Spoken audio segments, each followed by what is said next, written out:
You are listening to Trophy Horse with your hosts, Tricky Mick, Alex, I Yield to No One, Steve, and Troy.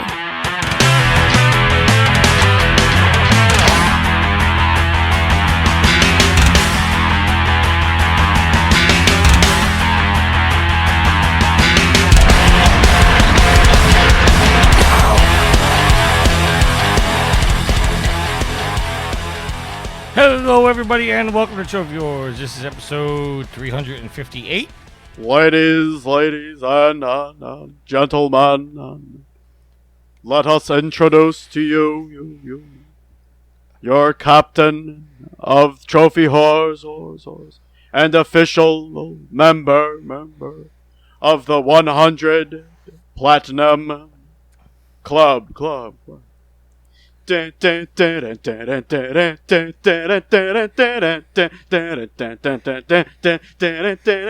103 platinums, here he is, your host, Tricky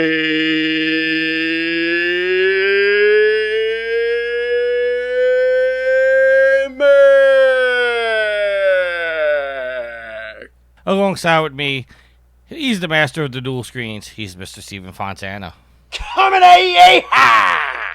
Oh, guys, yeah. 103 platinums. And not only... But that's not even my greatest achievement, Steven. No, it My isn't. greatest achievement is that I've turned you into a trophy whore. I was going to say, your greatest achievement was giving me a list of easy platinum games. Yeah. And yeah. I was able to up my... not only did I get more platinums and more trophies, but my level actually went up. Did it really? Yes, I am now level 15 with a total trophy count of 1,932 and 7 platinums. Okay, you're jumping the gun here, killer. I figured it was a good segue. It was a good series.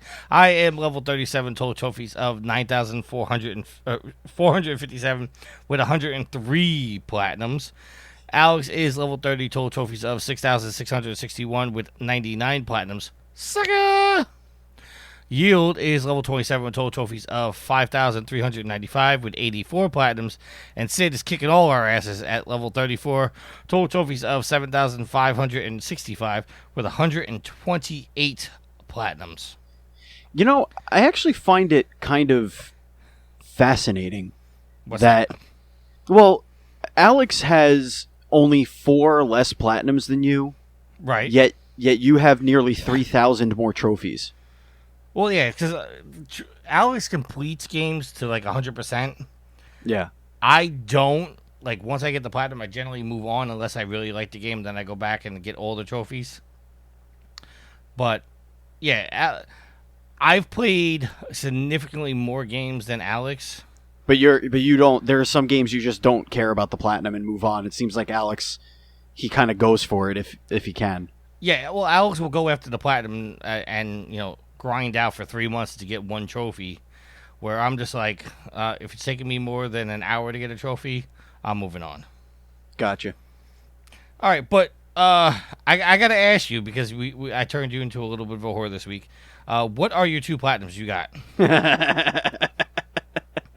They're the 2 easiest platinums on planet Earth, and they are Little Adventure on the Prairie for PS4 and Little Adventure on the Prairie on the Vita. It is by far game. the worst game I've ever played. All right, now the other game that you played, because you actually played 2 other games. The other game you played is Square Boy versus Bullies. Yep. Which is not a bad game, but very, very aggravating. Yeah, I think, so for those who don't know, that's a classic side-scroller beat-em-up game. It's very simplistic art. It's funny.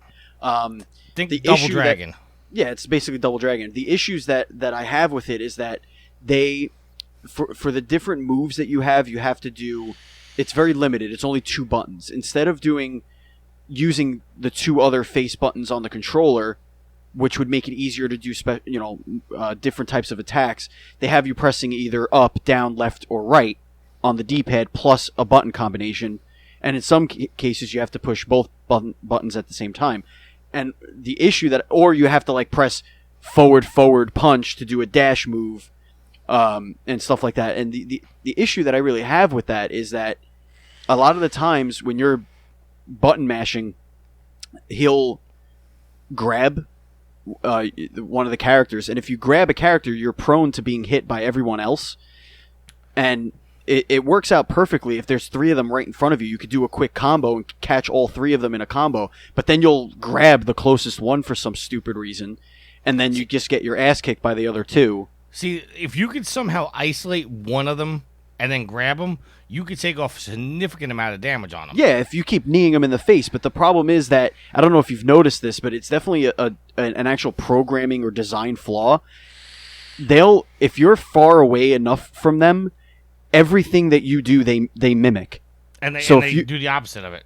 Yeah, like if you move up, they move up. If you move down, they move, and it's at the same exact time. Yeah. So it's not like they're reacting to you. They're literally doing exactly what you're doing. So it's hard to get away from them, to give yourself distance, because of that, what I believe is a programming flaw. But you have to like kind of dash back and forth, utilize your drop kicks.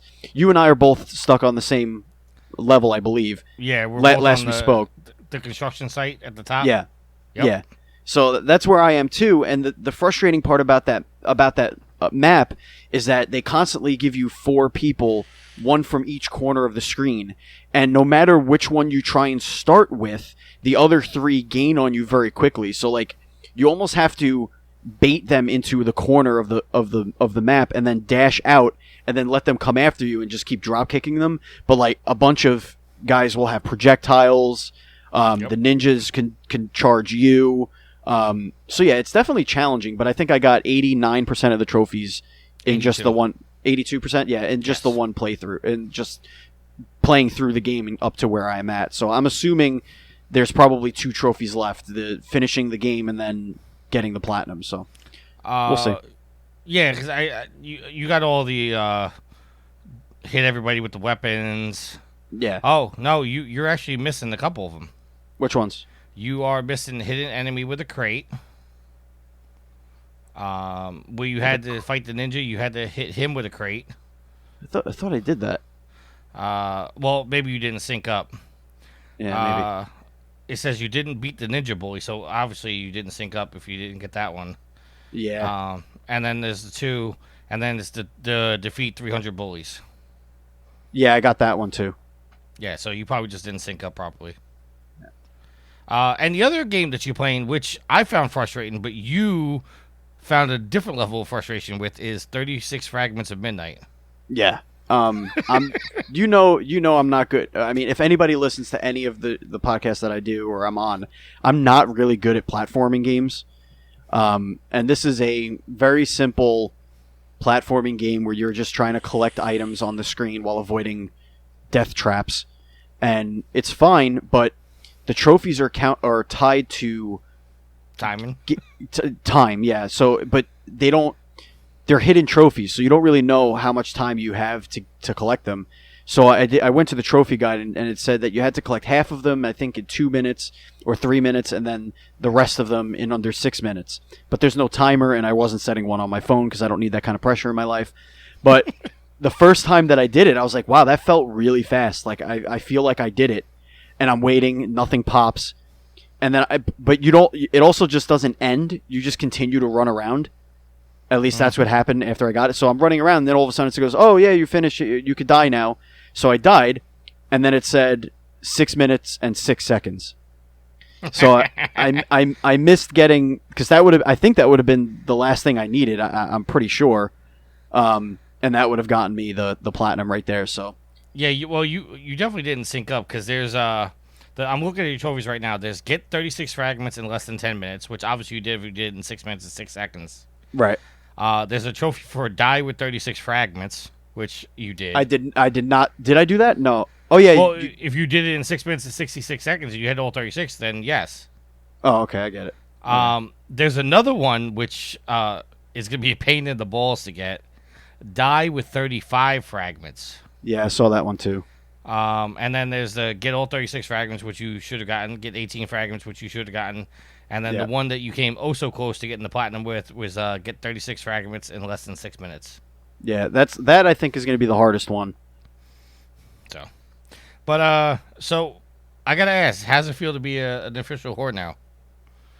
I mean, it felt a little dirty. I'm not gonna lie. Just a little dirty. Just slightly dirty. Yeah. Well, maybe you feel better than the guy that got fired for farting on camera for 6 months. Wait, what happened? Oh, you don't know that story? No.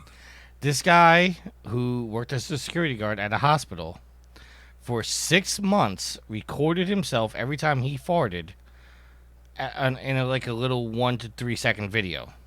Okay. And then he put all the videos together and released it as one video. And the video now has over 3 million views on the internet. Oh, boy. His boss found out about it and fired him for it. But the guy went out like a boss because he knew he was going to get fired. So as he showed up to the meeting to get fired, he turned on Instagram live video and let all his followers, which he has abundance of now, watch him get fired.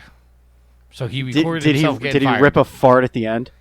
No, but I would. That would have been great.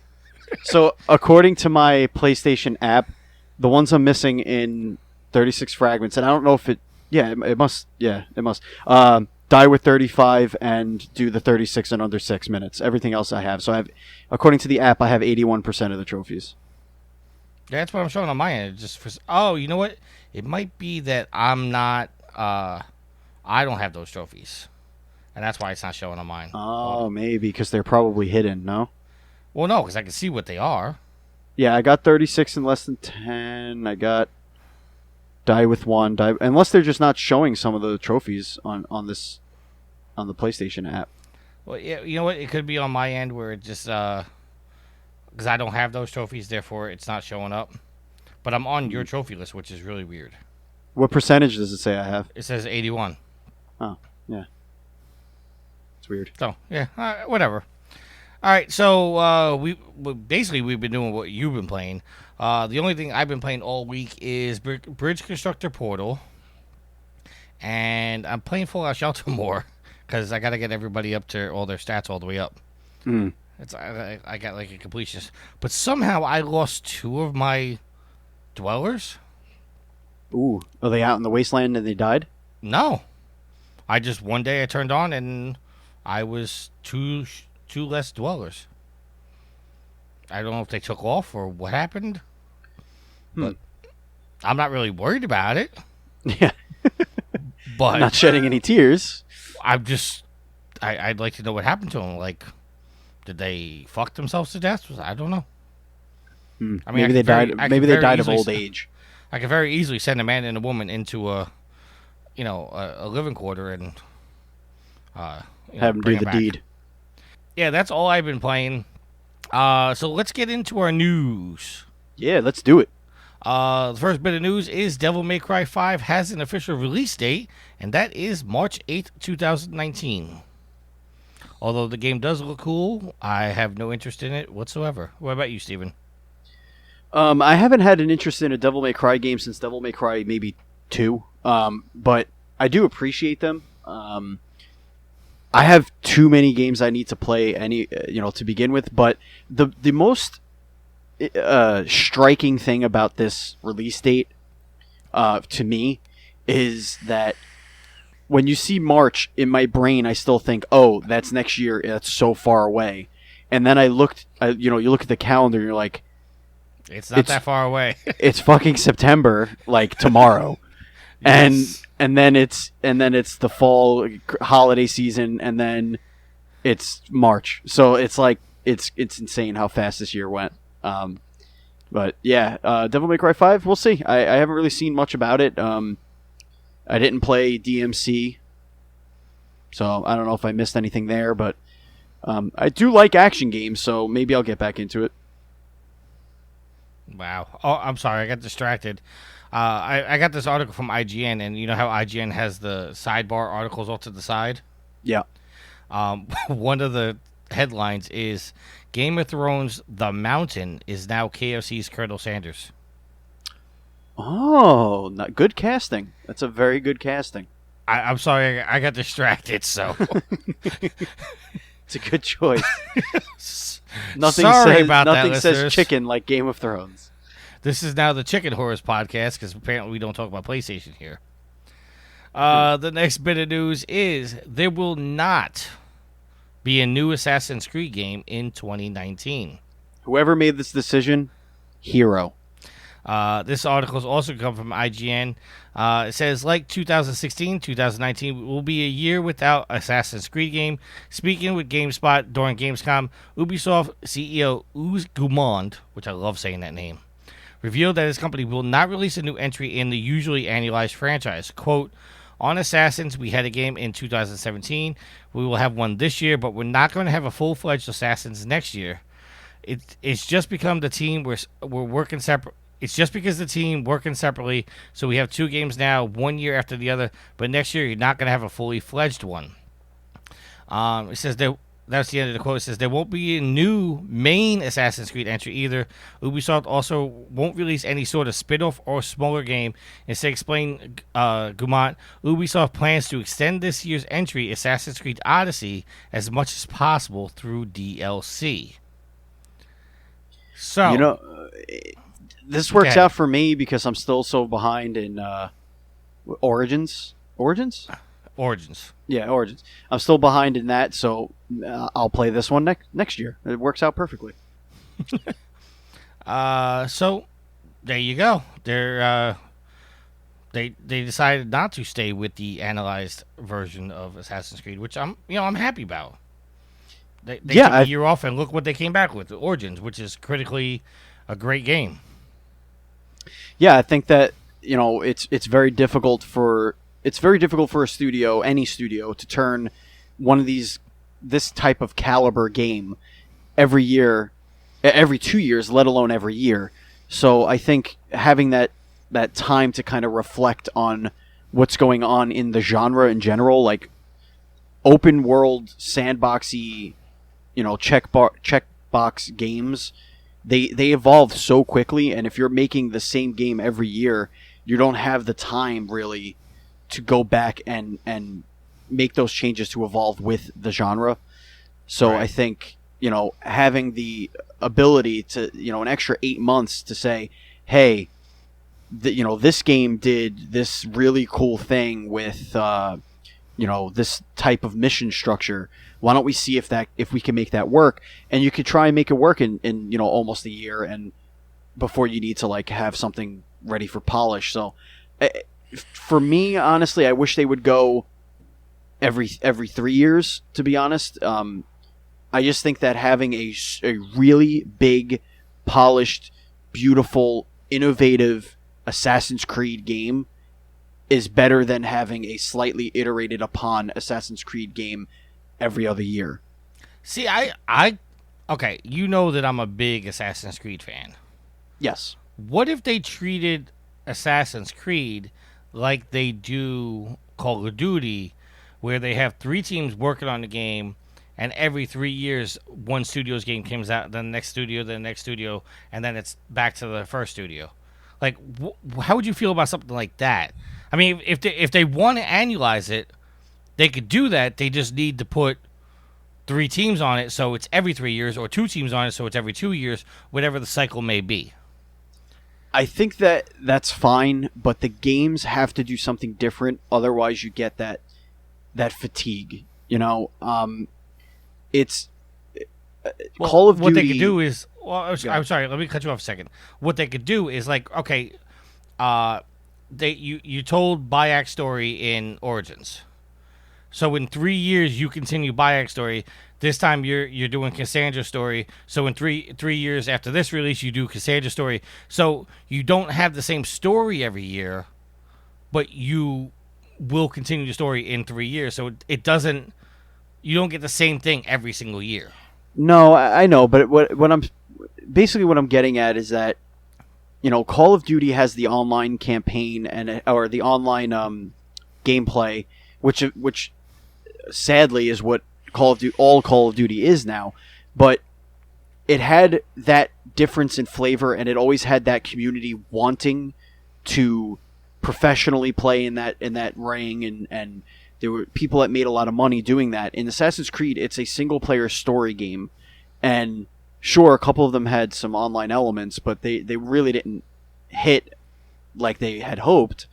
They're certainly not going to hit in the pro gaming circuit. So I think that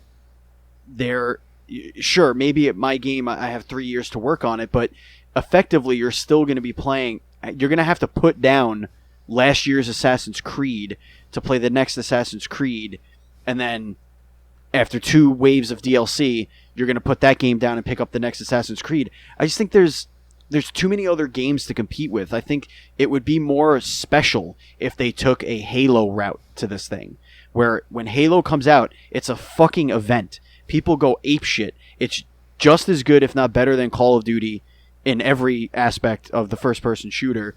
And when it comes out, it's massive. People go bananas for it.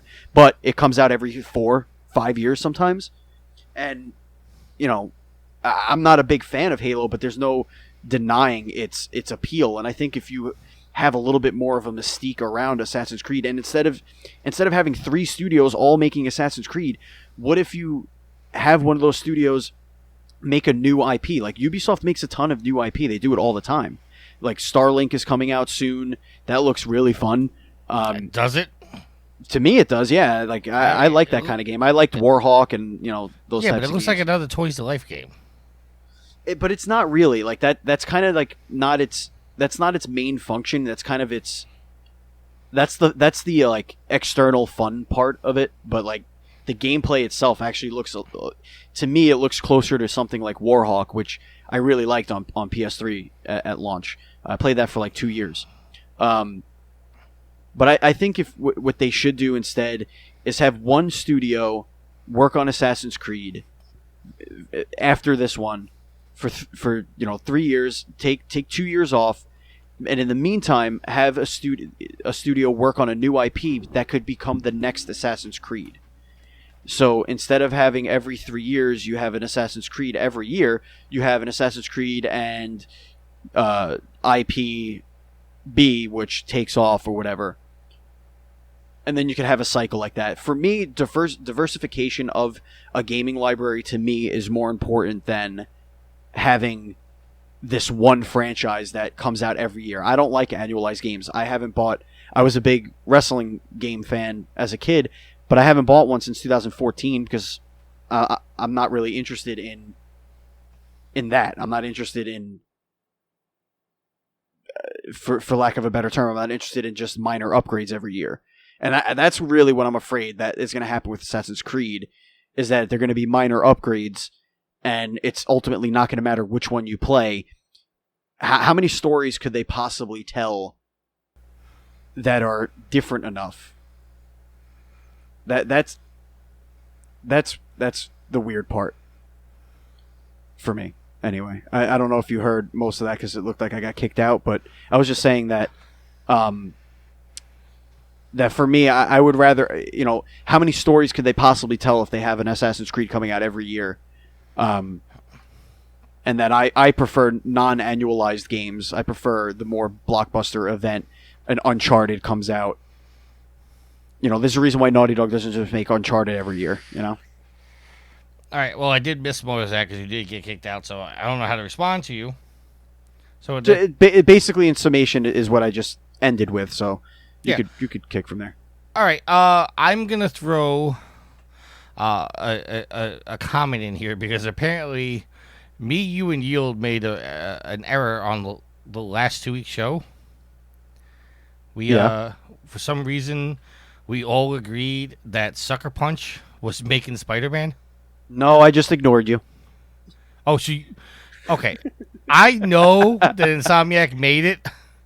I don't know why I went with it, but my only defense, which is not a good defense, I will grant you, is that Sucker Punch was rumored for the longest time to have been making it. Everybody makes that error. Everybody gets Insomniac and Sucker Punch. The reason why is because Infamous. That's why people get it confused. They think Infamous, they think Spider-Man, whatever. It kind of fits. And at least I know I didn't play Sunset Overdrive, which is the one that is more comparative to I Spider-Man. did play it, but I only played it for like 10 minutes. Okay. So I'm warning you now. I'm going to throw a topic at the end, which I guess could be morphed into our topic of the week if we want to do that. So I'm just giving you a heads up. There is a topic that I found and I want to ask you about that's not on our agenda. Okay. All right. But with that being said, let's move on to our next topic that is in our agenda, and that is a studio that we're all fans of, Supermassive Games, who is the studio behind games like Until Dawn, has announced a new horror series, the Dark Pictures Anthology. Supermassive CEO Pete Samuels announced that the intense standalone horror games are being published by Bandai Namco. Like Supermassive's horror hit Until Dawn, your decisions, your reactions to horror thrown at you will determine who will and who won't survive. Each game in the anthology will feature a new cast of characters, kicking off with The Man of Medan, due to release sometime in 2019. The Man of Medan features a group of divers investigating a World War II shipwreck who then appear to discover horrors buried in the plane wreck at the bottom of the ocean. The player will take control of all 5 divers in the course of the story. What do you think about this, Steven? I think it's a really cool idea. I do too. Yeah, they found something that they're really good at, and now they're just going to go all in. And when I think of an anthology, I think of more bite-sized stories. I don't know if they outright say that, but if these are like 4 to 6 hour experiences, that would be perfect. Well, how long was it Until Dawn? Like 10 hours, right?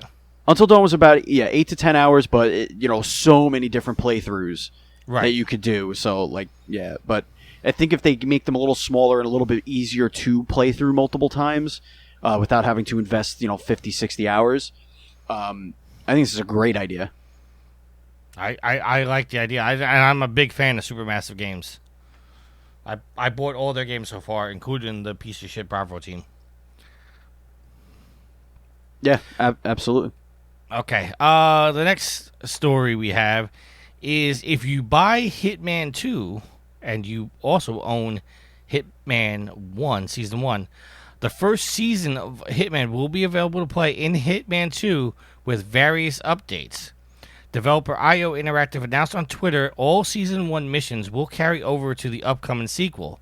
The Season 1 content will also take advantage of all the improvements Hitman 2 will bring, including various gameplay enhancements and new game modes. Those who own the first season will be able to get the enhanced Season 1 missions for free. It's pretty cool. I think this is great with IO now that they're on their own. This is a way to say thank you for everybody for supporting the games, and hey, I like it. Yeah, I think it's a really nice gesture. I don't play the games, but I know that they have an audience. I know that they're they were very successful when they did the episodic thing, and more power to them. The players get finally get something they deserve. All right, you ready for your surprise topic? Am I ever? Okay. Now we are a PlayStation show. Let that never be confused. But we're going to talk Microsoft for a second here. Okay. Microsoft is reportedly planning to announce a new subscription plan that bundles 2 existing Xbox subscriptions with a console. The Verge reports that all Xbox All Access will be a new service that nets subscribers an Xbox One, Xbox Live Gold, and Xbox Live Game Pass memberships for 1 monthly fee.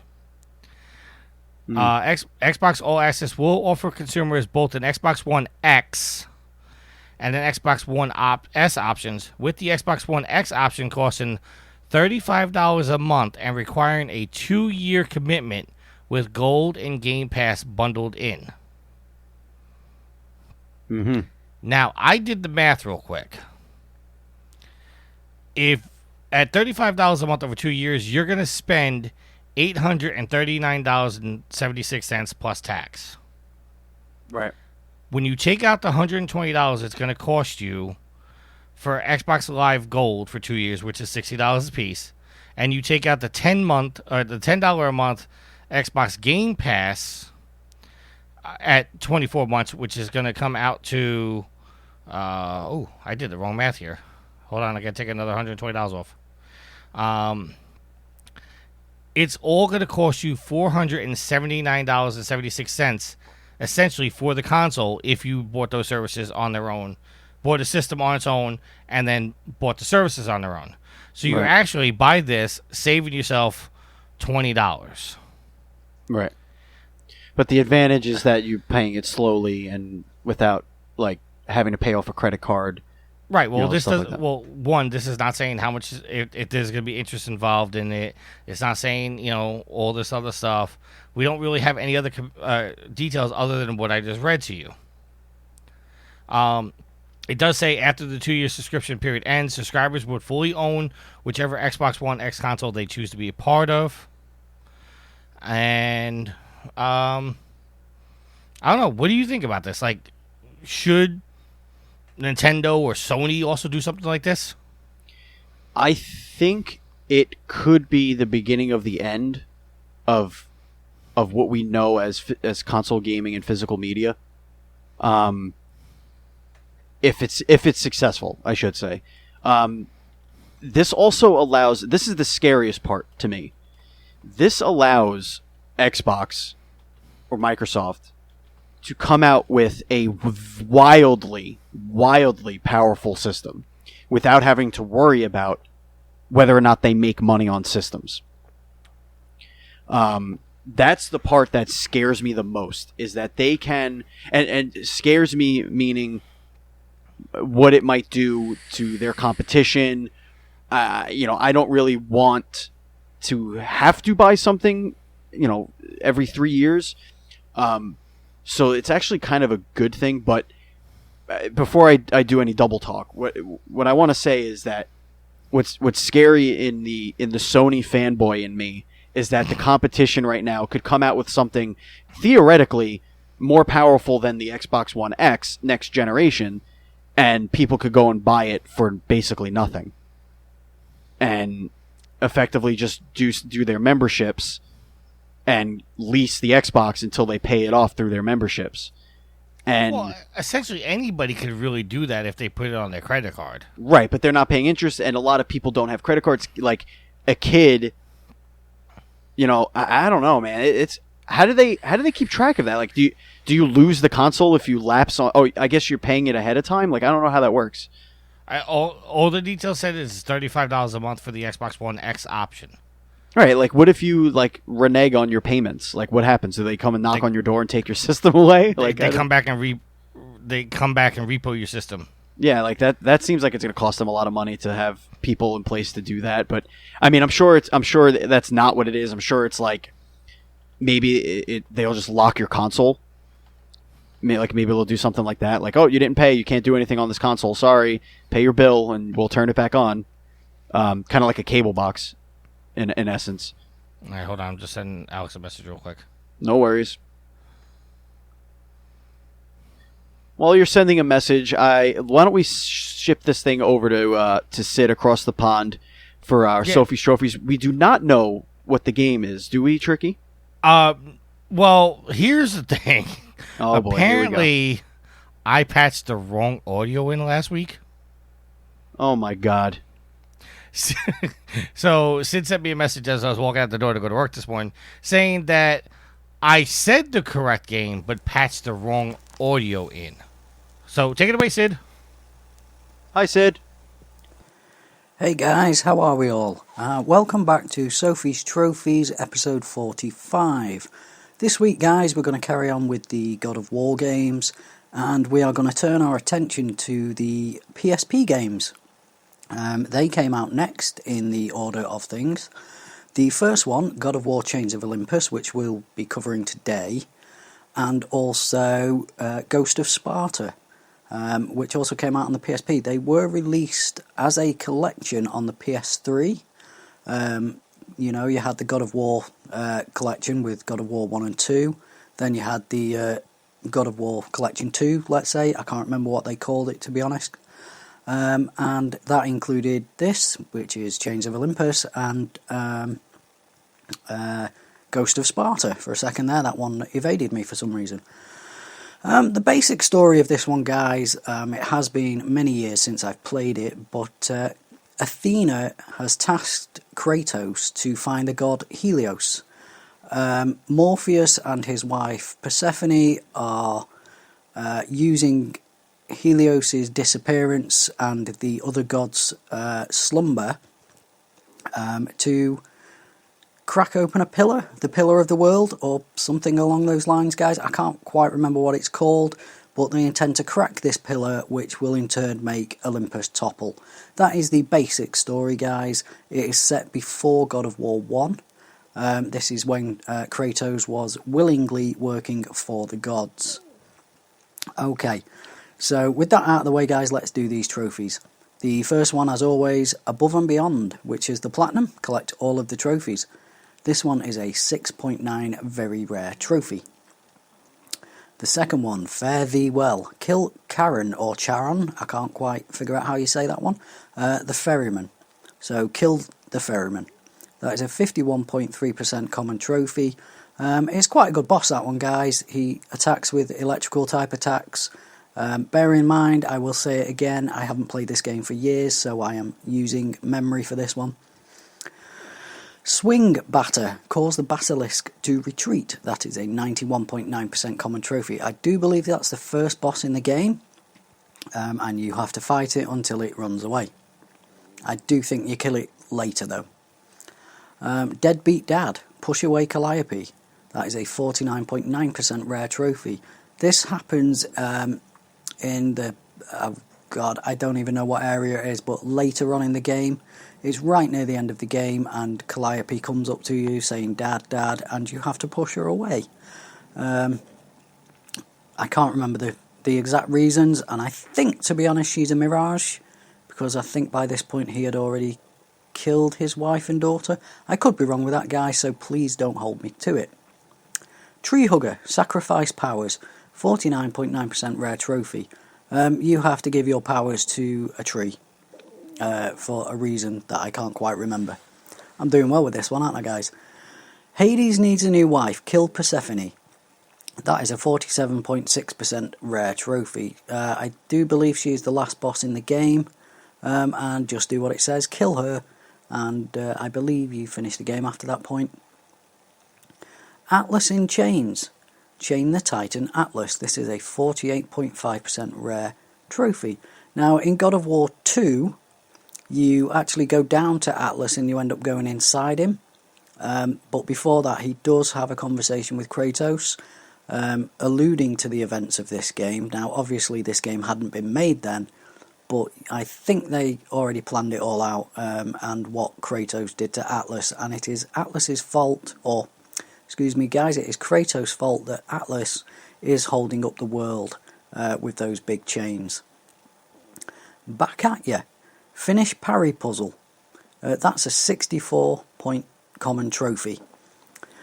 Next one, these are, or this one, is a weapon trophy. Merman's Delight. Acquire the Triton Lance. That is a 61.3% common trophy. It's one of the alternate weapons that you get in the game. Morpheus Defeated. Push Flaming Cart to the top. 73.2% common trophy.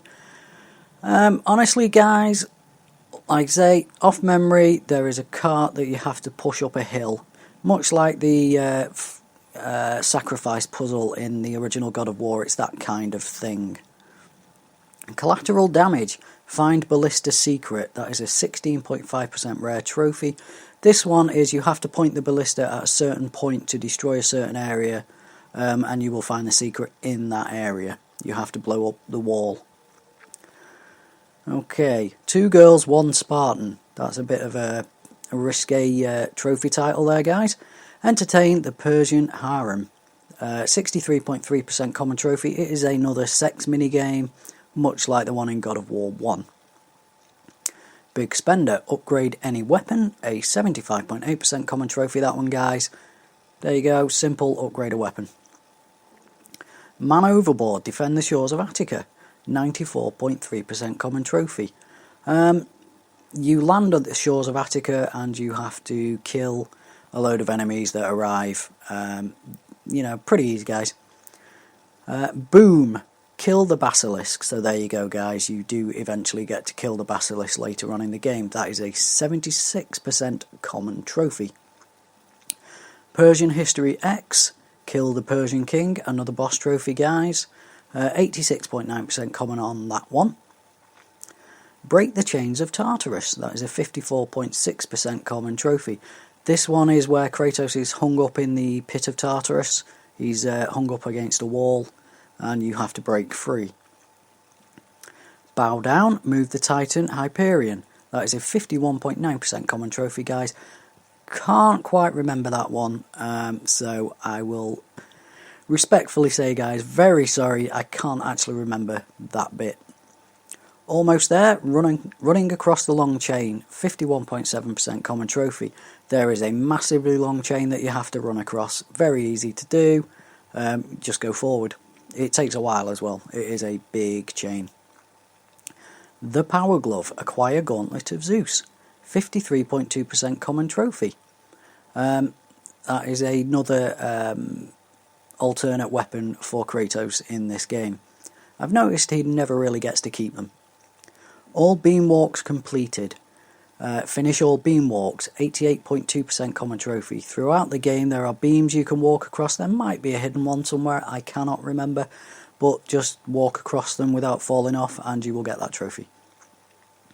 Horsing Around, awaken all 3 horses, 58.4% common trophy. Again, I can't quite remember that one, so it could be the Horses of Fate, I am not too sure. Eye for an Eye, collect all of the Gorgon eyes, and for the birds, collect all the phoenix feathers. They are 40 odd % rare trophies. The first one 48%, the second one 43.4%.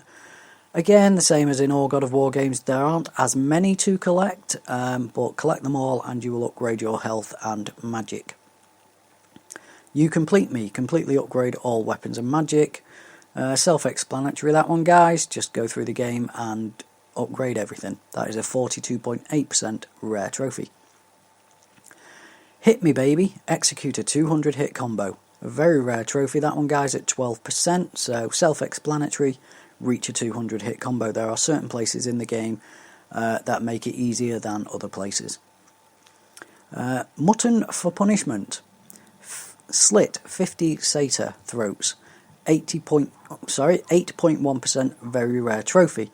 I'm guessing, guys, with this one you would need to set up an arena, much like in God of War 2 for getting the Gorgon eyes. Rejected, parry 50 attacks, 47.3% rare trophy. Quite an easy one to do, really. Just parry attacks and just keep parrying. Stoner, break out of stone statues 5 times in a row. 15.3% rare trophy, this one, guys. This one is if you get turned to stone by Medusa or a Gorgon, and basically wiggle your stick until you break out of that state. Do that 5 times in a row and you will get this trophy. But you have to do it quick before something else smashes you. Old Softy. Don't push away Calliope for 1 minute. This, you can get this one at the same time as the Deadbeat Dad trophy. So if you let Calliope hug you for a minute, this trophy will pop. It is a very rare 8.8% trophy, and then just use the button prompts to push her away. Cool story, bro. Watch the movie Atlas and Persephone 3 times. 21.7% rare trophy. I think this one is one of the treasures, and just watch it 3 times, guys. Piece of Cake, beat the challenge of the gods, 8.6% very rare trophy. Much like in God of War 2, you can save in between the challenges. They are not as hard as God of War 1. I think they're on a par with God of War 2, to be honest. Heavy Hitter, execute a 1000 hit combo. This is a 9.0% very rare trophy. There will be one particular place in the game, I believe, that you can get this one, guys, so just look that one up if you do ever go for this. Cosplayer, play the game with an unlocked costume. That is a 14.5% very rare trophy. So once you've unlocked a costume, start again and just play the game and you will get that trophy. Beat the game, it's over already. 47.6% rare trophy, so finish the game. And getting your money's worth. beat the game on hard mode. Now, God of War 1 and 2 don't have a trophy for beating the game on hard mode. It's not too difficult. It is certainly more doable than God of War 1 and 2. With it being a mobile game, it's not as long. The levels are quite compact. That one, guys, is an 11.5% very rare trophy. Now, do apologise, I have the grandkids over today, guys, so you may hear them. Yeah, so this game, well worth playing. It is certainly on a par with God of War 1. It was technically amazingly impressive when it came out on the PSP, and they did a great job with the collection on the PS3. So, yeah, that's it for this week, guys. God of War Chains of Olympus. Well worth playing. If you're going to play all of the God of War games, I would certainly recommend it. It is available on the PS3 with trophies and on the PSP with no trophies.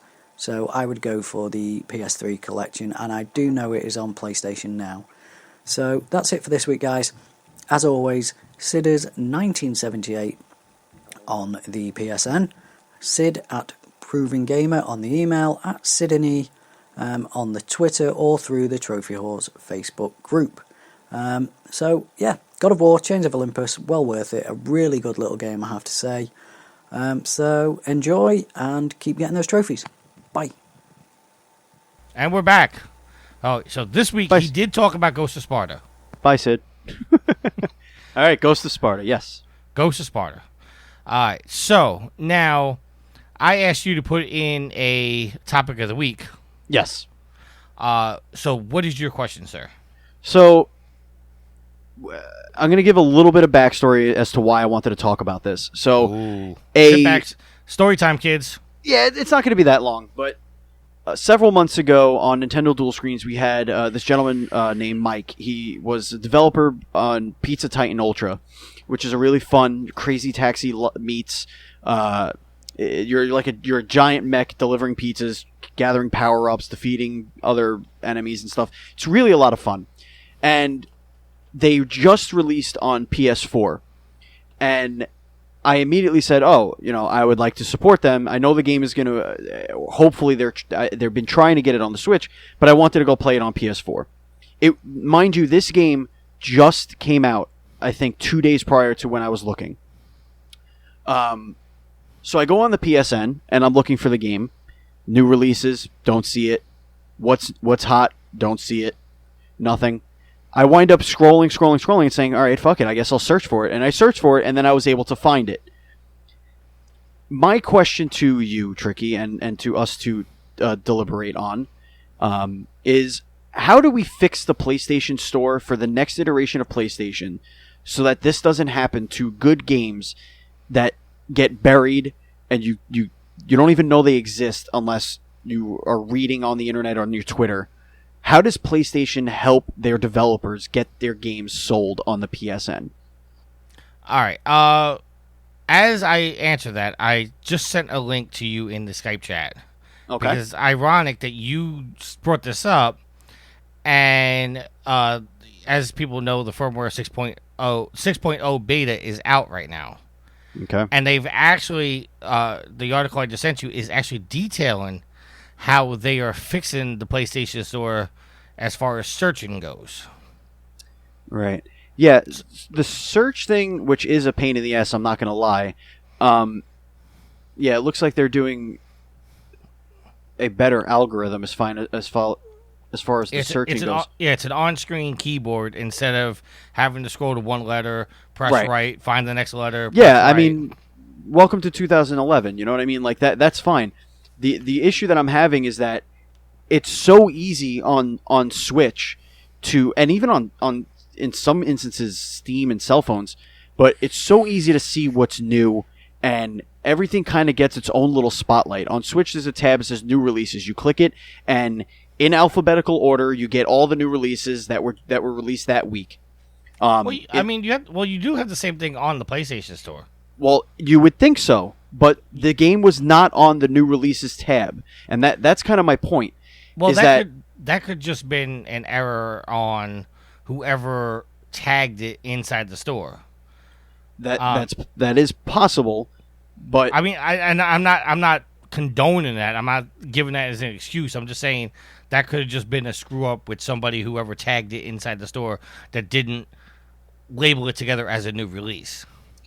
right. Now, I also ahead. if you follow like PlayStation blog when they used to do the drop, or if you listen to Kind of Funny Games Daily where they go over the drop, of what's coming out that day, you notice that sometimes dozens upon dozens of games are getting released on the PlayStation 4, and if you look at the new releases window, it doesn't always match up. I almost feel like they're resetting it every day almost, but keeping the high profile games up there a little bit longer. I don't know if that's something that maybe they it's like part of like the publishing deal. Maybe the games are paying a little bit more to get featured for longer, or something like that. That basically what I want to talk about is, like, aside from just having an on-screen keyboard so that we could search for games, like what else out there would you like to see to make your life easier? For example, maybe something relevant to your interest, Tricky, would be able to search via platinum completion rate. Or 1 hour platinums. Right, or something like that. Like there are tons of websites out there that help you search for cool games and for something that you may like. I think the algorithm for things you may be interested is completely broken. It makes no goddamn sense at all. Like the thing that sucks about that algorithm is that it includes your PlayStation Plus games in the algorithm. Yes. So if you get a bunch of shit for free that you're probably never going to play, but you're not going to pass up free games, it affects the games that are on your dashboard as far as the store goes. That's also stupid. Well, one thing that I wish they would fix, and this is just first world problems, is like you just said. There's some games that come out for Plus that you just throw into your cart and you check out, and you may never have the intention of playing it, but what I did notice is that, let's just say, I'm going to throw a date out here. January 1st, 2018, you bought your PlayStation Plus subscription. So now, over the next course of the year, you go into the store every month, and you get every game, and you throw it in your store. When you renew your subscription, January 1st, 2018, the dates for all the games you got in 2017 now reset to your purchase date of January 1st, 2018. Oh, I see. So when you go into your list to look, like, say, okay, I know I bought this game in 2016, so it's further down on my list, it's now somewhere in that list because all the dates are now the same. So every game I've ever gotten on Plus is now, the purchase date is now the last time I renewed my PlayStation Plus subscription. Gotcha. So if you do that every month, your library kind of gets screwed. Like if you're a month by month Plus subscriber. Right. But now there is a pro tip. There is a extension that you can use on Google Chrome. It's called PSDLE.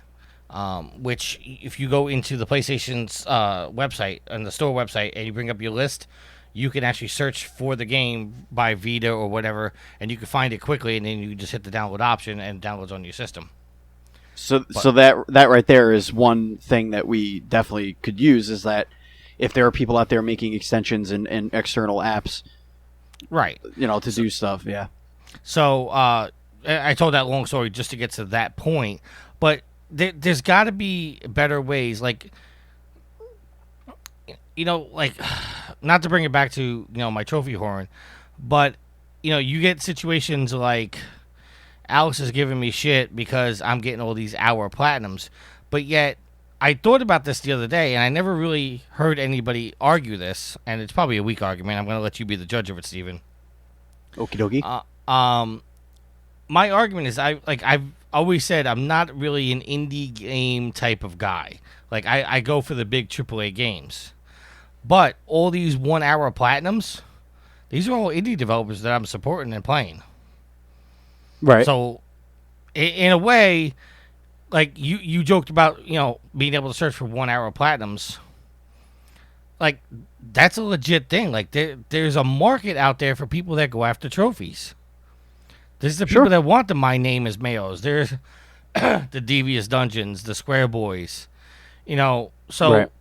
there has to be a better search function, and it looks like, they're at least testing it in the beta for 6.0, but there's got to be somebody that actually gives a shit on the other side of the PlayStation Store that's gonna promote these indie titles. That's not necessarily the ones I'm talking about, but Pizza Titan Ultra and stuff like that.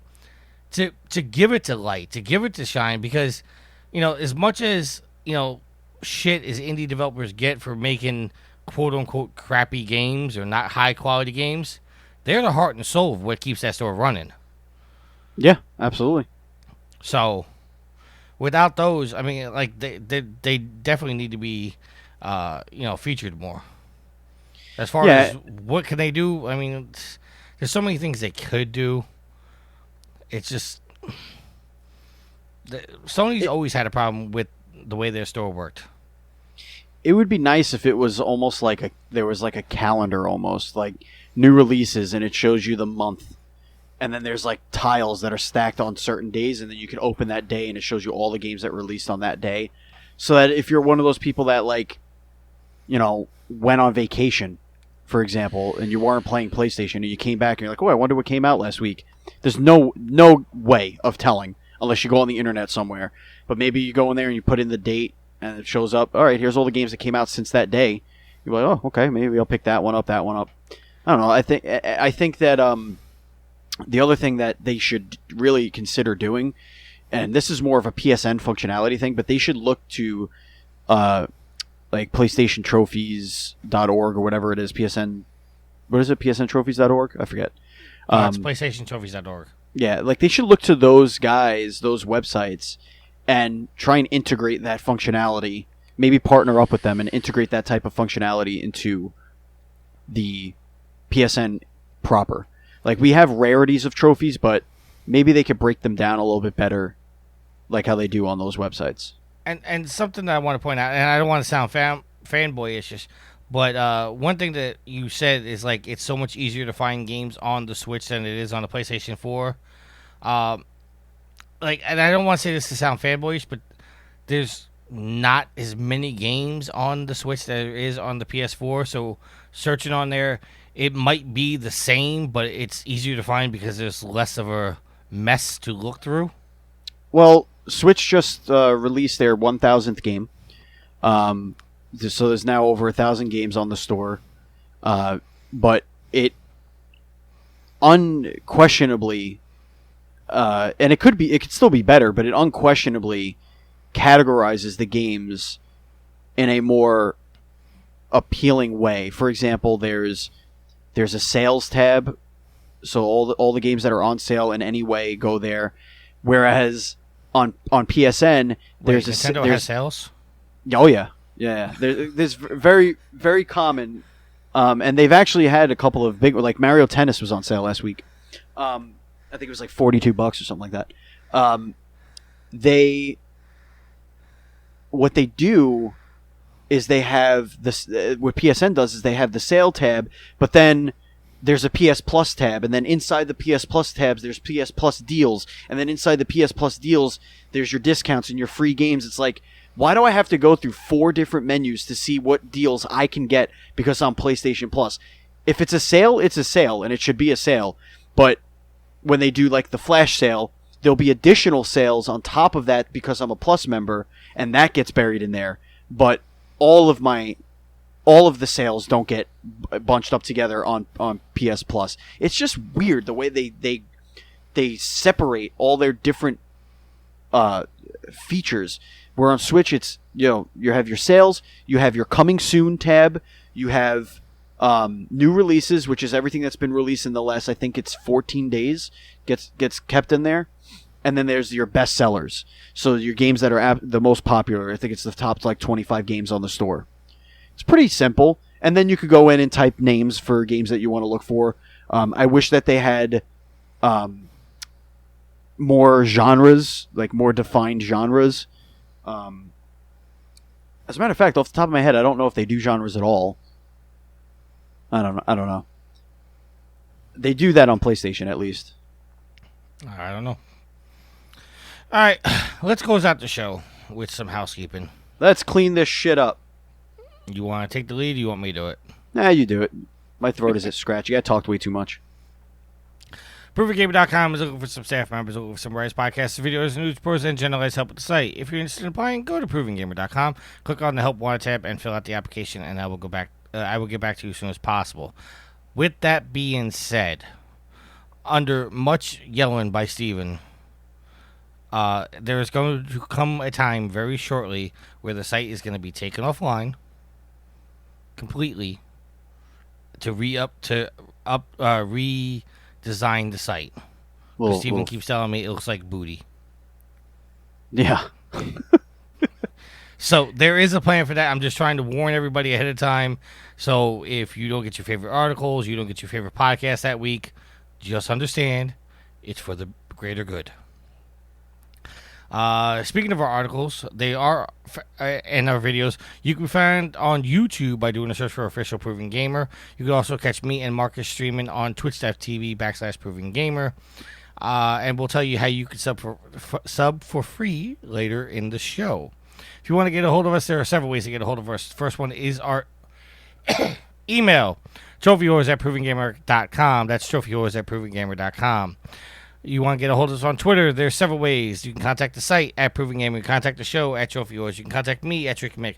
Contact Steven at BatChild27. You contact Alex at Saundersaurus Rex. Please tweet him and tell him to get a new microphone. Please. Yeah. Please. And you can tweet I Yield to No One at I Yield to No One. If you want to get a hold of, give us a phone call. You can call us at 330-PROVEN9. That's 330-776-8369. You can also use the SpeakPipe app, which Steven absolutely hates, but as he told me to get rid of it, somebody sent him a message, so now he loves it. Debatable. Did you ever play that on your show? No, I couldn't. No, we didn't. That was just great. Steven literally said, yo, just get rid of it. And as I went to get rid of it, an email popped up going, somebody left a message. Listen to the message. It was for Steven. How fortuitous. Perfect timing. That guy sounded stoned, by the way. Very. If you listen to this podcast, we greatly appreciate it. But be sure to listen to our other podcast, PG Spoilers, Nintendo Dual Screens, which Steven's a host of. That's me. Yes, and he does a show with Andy. And I got to tell you, dude, I listened to the episode with Sissy Jones. I love Sissy Jones. Awesome work on that episode. Thank you. I really, I want now to reach out to her to get her on an episode of Trophy Horse. I'd love to do that. And now that I have an in, because my main man Steve is her best friend. Very true, but we haven't spoken since the episode. Actually, the day after the episode. She's a very busy woman. Yes.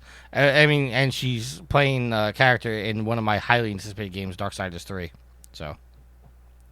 And game stuff. All the podcasts can be found on Apple Podcasts, follow me, iTunes, Stitcher, your various podcast applications on your smart devices, Google Play, TuneIn, and you can listen to Trophy Horrors and Nintendo Dual Screens on iHeartRadio and Spotify. We have some PlayStation 4 communities. There's one for the site called Proven Gamer. There's one for the show called T-Dubs Brothel, because Shuhei still will not let us say horrors on the network. Damn you, Shuhei. And Yield's group, the Platinum Guild, which I'm going to have to drop like 20 Platinum picks in just to shut him up and tell him, give you my shout-outs. 20. Steven, 20. 2-0. 2-0. That is it for the housekeeping, but we do have some sponsors. Our first sponsor is Extra Life.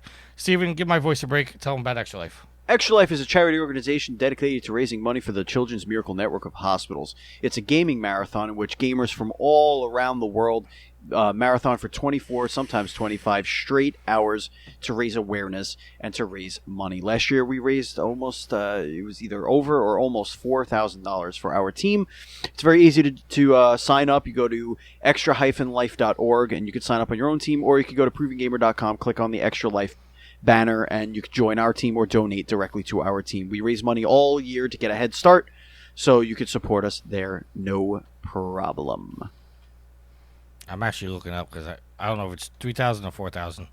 I think it was close to 4. To piggyback off of that, we are also partnered with Humble Bundle. We have our own Humble Bundle link and store. And, that also does. That also does support Extra Life, doesn't it?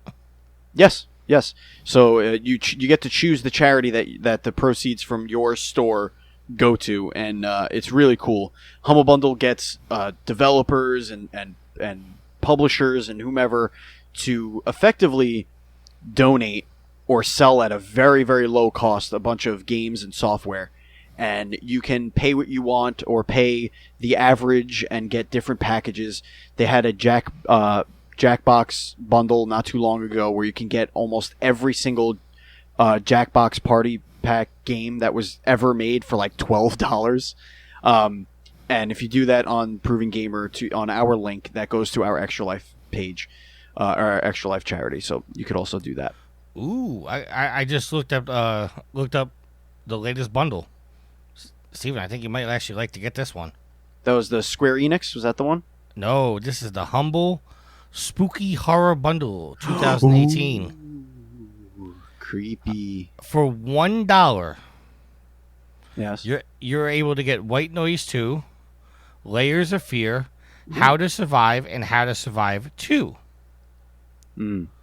If you pay an average of $7.90, you get all that plus Detention, Night Alone, which is actually Yoma Mari Night Alone, and Bioshock Remastered. Ooh. For $15, you get everything I just mentioned, plus Dead by Daylight and Friday the 13th, the game. Cool. Not bad. And there's another bundle in there, which I'm going to tell you to go look at because I'm not actually going to read it. But there is a audio and video editing in which for $30 you get like 15 programs. Yeah, I did video. one last year, I think. Yeah, this one, I don't know if this has the same stuff, but dude, these... Go ahead. The one that I did was Sony Vega. So I think that's what it was, Sony Vega. Yeah. And This is that whole this suite. is Cyberlink. Huh, okay. But yeah, we do this every week, not to delay the show because I know it irritates Steven a little bit when I derail him. But we do this so you guys actually know, like what you guys could get. It's always awesome deals. So, all right. So with that being said, we also have our Patreon, which is patreon.com/provinggamer. We are trying to raise some money to pay the staff. So there are different tiers, different rewards. Go check that out. And we also are sponsored by Amazon. If you could and would, each and every time you do your shopping on Amazon, stop by Proving Gamer first. Click on any Amazon link and continue with your normal shopping. Doesn't cost you anything extra and does help out the site tremendously. And if you are Amazon Prime, you are also Twitch Prime, in which you can now sub to us on twitch.tv/Proving Gamer by linking your accounts, going to our Twitch page, and clicking sub for free. You do have to do it every month, which is sometimes annoying. Ask Steven, because I remind him every month he's got a sub. Indeed. But I do that because I love you and you love me, and we're one big happy family. True. I can't believe I just did Barney on the show. It happens. It gets us. It gets you every once in a while. Yeah, once you turn into a parent, your life becomes Barney, Teletubbies, Powderpuff Girls, and Mickey Mouse Club. Yeah. I love Mickey. I think if Steven sees one more episode of Mickey Mouse Club, he might actually kill himself. Right now, this crazy person is all about that that music video for What Does the Fox Say? Really? Yeah. So what does the fox say, Steven? It's horrible. It's just so much. My question is, who showed him that video? Well, we are parents of the 21st century, and Jack was on YouTube Kids. And he found it himself. Really? Yes. And then kept pressing it over and over and over again. I don't like to call you out, but I think that might be bad parenting there, sir. It's all right. He gets his iPad time every now and again. Especially when mommy has, had it up to her eyes with the nonsense. It needs a break. Yeah. All right. All right. With that being said, let's close out the show with some shout outs. Steven, as you is customary, I go last, so that means you have to go first. Shout out to Alex's microphone, Oh, torpedoed Alex's microphone. who continues to keep us on our toes and gave me the opportunity to talk a lot more than I thought I was going to. Which is always a good thing. Yeah, it's fine. Shout out to the listeners for listening every week. We appreciate you. Shout out to indie devs everywhere, because I have been doing nothing but play indie games. I haven't touched a proper AAA game since God of War. That's going to change in 2 weeks. Yeah, it is. Spider-Man's coming out. Spider-Man! And that's it. Those are my shout-outs. All right, and my shout-outs, thank you to the goddess who gave up and went to bed.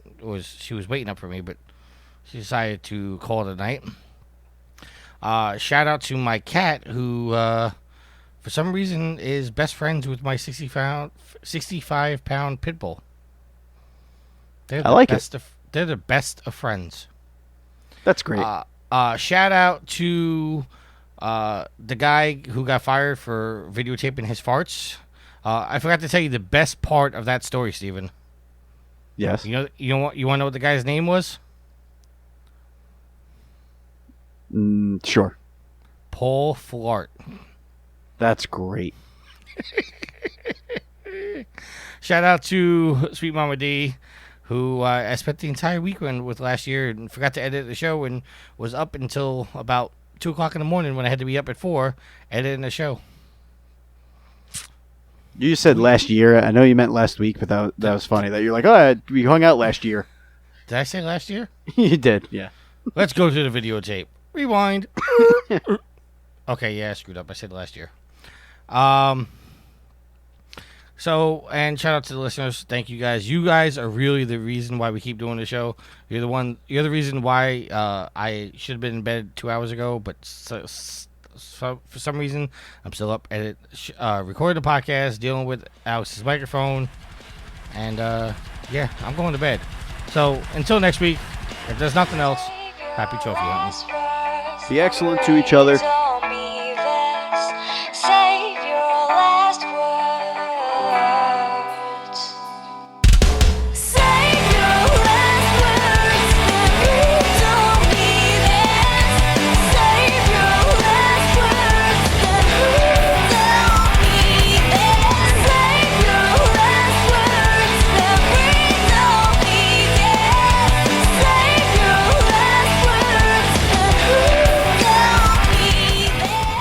The theme song is Venus by the band Even off their album Zenith. Permission granted by the band and 12 Stone Records. You can find them on Facebook by going to www.facebook.com/evenphilippines.